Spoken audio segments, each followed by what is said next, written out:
What is up, guys? It's the Sound Alchemist, and I'm here with Gershwan. And we're back at it to answer your questions in another episode of For the Greater. This is a video series where we answer the questions left by you, the viewer. If you have a question for us, comment down below. Put question in front of your question because we get to those questions first. And that is what Connor Smith did. He asks, if Vladimir Putin was in 40K, what would happen? Well, first let's define what Vladimir Putin is. what position he would hold. And I strongly believe that if he was there, he would be some type of heavy hitter in the Inquisition. It's just kind of his persona of being like secretive, of like you could insult him, but then he'll just like smile because he knows that he has like the power of the Inquisition behind him, and he's just gonna come destroy you and obliterate you, probably by poisoning you. So that's what Putin does, right? I'm not drinking anything ever again. Photosynthesis. So I think he would be an inquisitor, and I think he would be an inquisitor. Within the Inquisition, there's a schism. There are those who believe that you should use chaos to fight chaos, and then there are those who believe that you shouldn't do that. You should just fight chaos like the Emperor was doing. And by chaos, I mean like warp powers. Right. Using demon hosts to fight demon hosts. Yeah. And I think that Vladimir Putin would have started as a Puritan, which is the people who believe that they shouldn't use warp powers, but then eventually he would have become, I wouldn't say corrupted, but he would just go on the side of using warp powers, and he would have like some type of psychic presence. Especially because like when you look at a picture of Vladimir Putin, he's very kind of like stoic and like he asserts a certain thing over you, and that's what Eisenhorn? Yeah, Eisenhorn was like. So yeah. Yeah, I feel like with most people in power, it would make sense to put them as like a High Lord or some position higher up in the Inquisition. Because I can't see him as like a Space Marine or even like a Imperial Guard commander of some sort. Yeah, no, he has to be like secretive. Mm-hmm. And yeah, like Putin as a High Lord, I don't even think would like mesh well. Maybe Novice Novalite, that'd be kind of cool. Which we haven't found out what exactly is happening, because in the Warhammer TV, they did a little trailer of like the Navigator houses and the symbols, and we haven't gotten anything from that. Comment down below if you guys know what's going on. Right. It'd be cool if we get a whole new faction of Navigators or Psychers. That'd be cool. Next question. This one's by Cole Sims. How do you create lore without it being too overpowered? Like something that would actually make sense in the lore. Read a lot of Successor Chapter lore, and kind of base it off of that. Mm-hmm. We have a whole playlist. We are constantly putting out Space Marine videos, and there are always Successor Chapters. Right. Most Successor Chapters are going to have some type of genetic flaw based on the Primarch. So if you do feel that you have created something that's OP within the lore, use those genetic flaws to bring it down a little bit. Yeah. However, his is on the other spectrum. His question continues on to say that I have created a Xenos faction that feeds on emotion. How would I incorporate that into the 40K universe without it being too overpowered? So the thing to kind of note is that the main beings that feed on emotion are the Chaos Gods, and you can see how powerful they are. So you have a race of Xenos that also feeds on emotion. How do I make them not seem like that they should be on the level of Chaos Gods? I actually don't think it's OP to begin with. Because feeding off of emotions, it doesn't necessarily mean that it's going to be able to like, how are you going to feed off of orcs? Orcs can beat you. How are you going to feed off Tyranids? They don't have emotions. They're going to beat you. Right. It might be OP against the Imperium, but an easy solution for that is just say, there's not as many of my Xeno species as there are Imperial Guardsmen. Right. And there's your flaw. Or maybe they can't outright just eat emotion. They have to be like in contact with a being, feeling that emotion at that time. Mm-hmm. And it also depends on what emotion. Obviously, if they feed on like Pain. sadness, pain, something negative. I feel like that'd be an easier time than like saying, oh, they feed on happiness. So it's like now your Xenos race somehow has to make, the whatever beings that it uses as a food source be happy, and that's kind of weird. Yeah, read Dark Eldar lore, because this is what Dark Eldar are. They're basically just creatures that feed off of the pain of any sentient being. That's how they get off. Right. Pretty much, yeah. So, that's a good question, though. Yeah.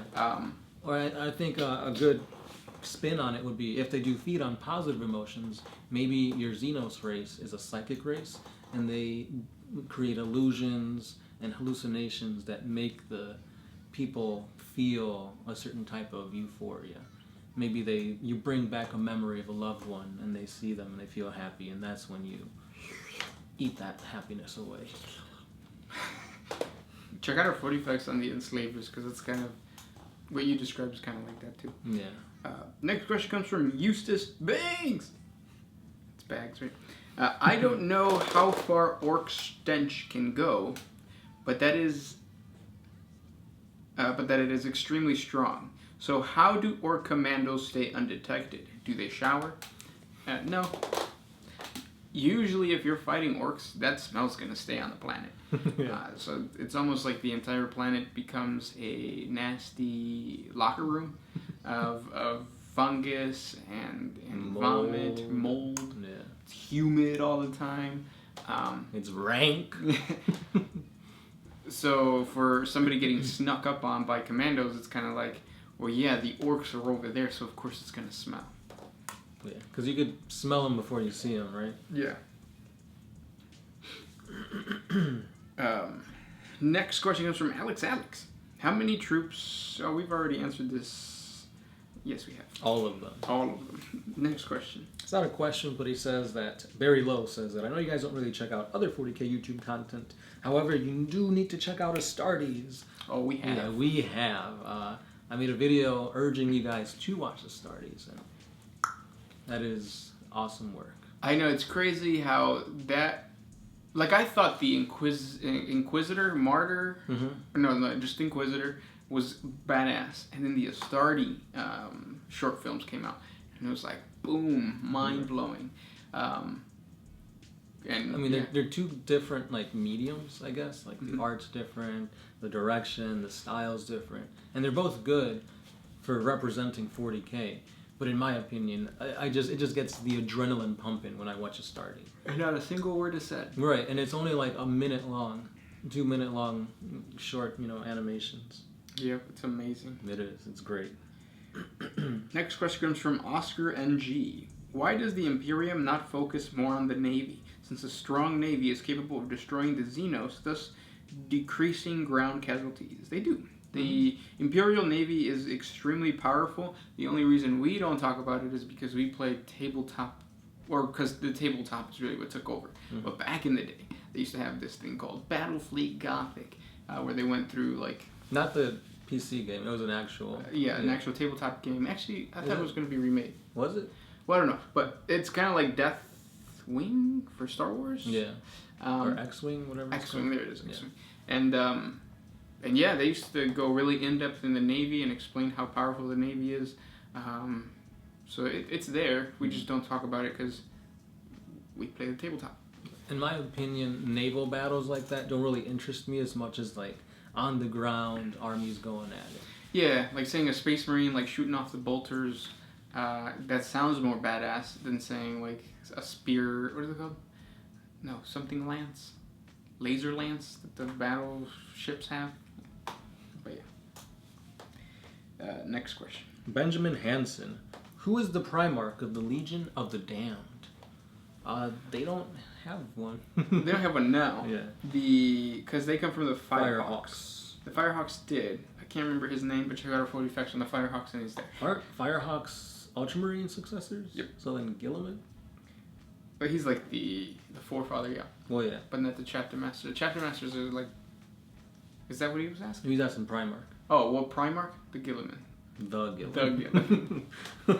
I thought he said Chapter Master. No, I said Primarch. Okay. But yeah, they don't also have a Chapter Master either. or at least not a named one. The Firehawks? No, the Legion of the Damned. Yeah. Because they're just regular Space Marines that just show up and like fight and then they leave. Yeah. Wait, now I'm questioning whether it is Guilliman. Yeah, because Firehawks, I'm pretty sure they're Ultramarines. Oh. If not, then whatever successor chapter their founding Legion is. Check out our 40. Next question comes from Vance Orlando. Were the Primarchs really necessary for the Great Crusade? Yes. Space Marines specifically were necessary. But yeah, somebody needed to lead those Space Marines, and those Space Marines were and those leaders were the Primarchs. Yeah. Because you can have the best army in the world, but if you don't know how to lead it, you're not going to get much accomplished. While on the contrary, there was I think he was considered the best Astra Militarum commander of all time, which was Lord Solar Macarius. He led like a ragtag group of Imperial Guardsmen on a massive crusade that just conquered many, many planets, and he did this with like not the best resources, men, that kind of stuff. But as he conquered planets, he was such a great person that they sent like their armies with him, and eventually it stemmed to be like this huge campaign.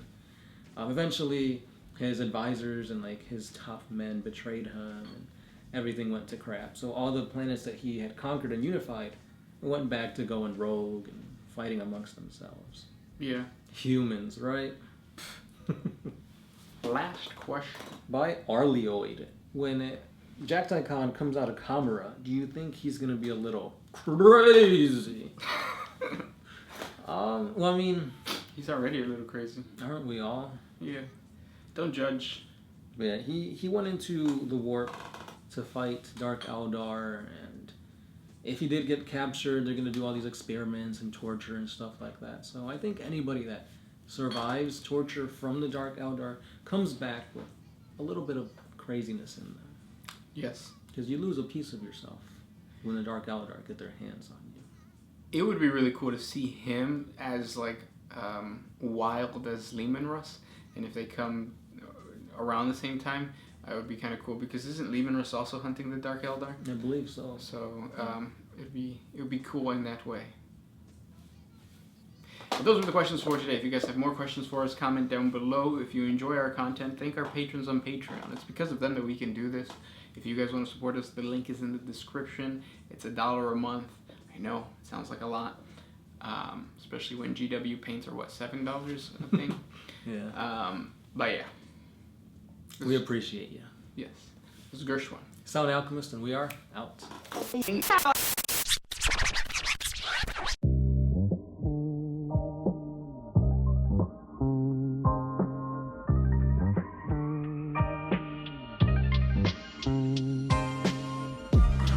I used to put my freedom first in